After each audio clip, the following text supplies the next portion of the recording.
ব্যাপারটা হলো, আমাদের কলেজের একটা মেয়েকে আমার খুব ভালো লাগতো, কিন্তু সাহস করে কোনো সেটা বলতে পারিনি।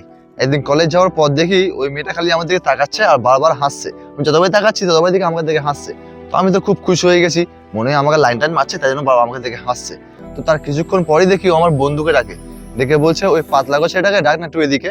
তো আমার বন্ধু তাদের আমার কাছে দৌড়ে এসছে, সে বলছে প্রিয়ম তোকে না অনুষ্কা ডাকছে, মনে হয় প্রপোজ টপোজ করবে।